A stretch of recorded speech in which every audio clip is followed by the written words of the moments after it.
shaking people's hands. You just mentioned you were grassroots, John. So what strategies do you have for business development? And what do you find to be the most effective way to create it? For me, with the goal of tapping into the luxury market, I really felt like I had two options because I didn't grow up in a luxury market. I grew up in the exact opposite of a luxury market. So, I really had the option of spend a couple $100,000 a year to get my phone to ring or get other people's phone to ring. So prospecting is really our number one source. If anyone's seen the movie Glengarry Glen Ross, what's the 3 magic words? Always be closing. So we can talk about it being the phone and making cold calls. We can talk about door knocking. We prospect about 5 hours a day. The reality is, I don't think it matters if it's door knocking or prospecting or hanging out at Starbucks. It's about having the mindset of there's opportunity everywhere you go. And what we find depends on what it is we're looking for. So as you go out and you're looking for opportunity, as you go out and you look to how can I be of service, how can I help, how can I make a difference? That's one of the biggest things that I see agents doing incorrectly with prospecting is they go out there trying to make a sale. You want to go out there, as cliche as it may sound, but you want to go out there with the mindset of, I'm here to make a difference, I'm here to help, I'm here to serve, I'm here to send and share information about the market.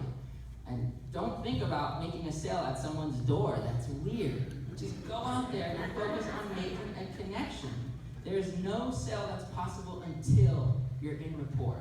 So just go out and connect with people with the intention of having fun and leaving people feeling good, and you will get results.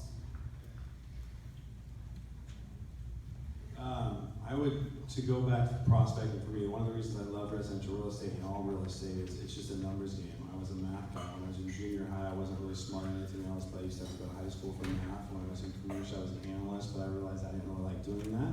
But for me, I know exactly how many relevant conversations I need to have to get a deal.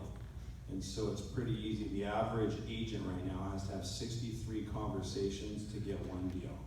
So if you know 63 conversations to one deal, it's a numbers game. Every day I have my 5, 5, and 4, which is to have 5 conversations with follow-up of prospects that I have that are like warm leads, to have 5 conversations with new prospects that I don't know, that I have a team getting numbers of different areas that I want to go after, and then 4 of my sphere of influence, which I'm calling them and actually asking them like questions to try to get them to introduce me to their people.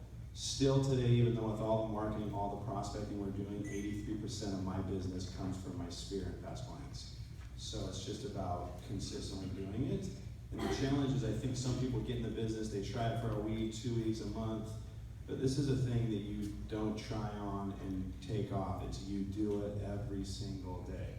And the people that are consistent and intense, I don't care who you are, if you're consistent and intense and you have a drive, and I really believe it's about relationships. It's like, I love this business because you can make a difference in people's lives and you can really touch people's lives. You're in their house, you're in their families, we're their therapists.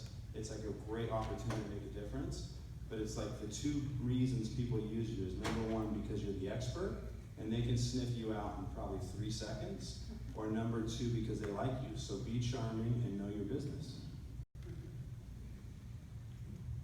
Prospecting is the one thing that people always drop the ball on when you're kind of busy, right? But it's the only thing that keeps the phone ringing. So you have to remember to always make those appointments, just meet people, be around people, and be cool when you're around them, right? I mean, so much of our approach has not been strong selling. That's kind of been the antithesis of my whole approach.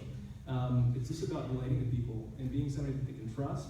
And then also, one thing that new agents sometimes will ask us, kind of what was the recipe when you're first getting started? I think that when there's an opportunity, once you've established a rapport, you've got to be able to seize that opportunity and really be able to define what your unique value proposition is. And this is so often overlooked because when we get into the business, we have X, Y, and Z things that we think we're supposed to be doing, but then the opportunity arises and we have no idea how to win that business. And so I would just encourage everybody just to kind of really hunker down and take some time to understand and know how to articulate why you when that opportunity presents itself in these prospecting scenarios.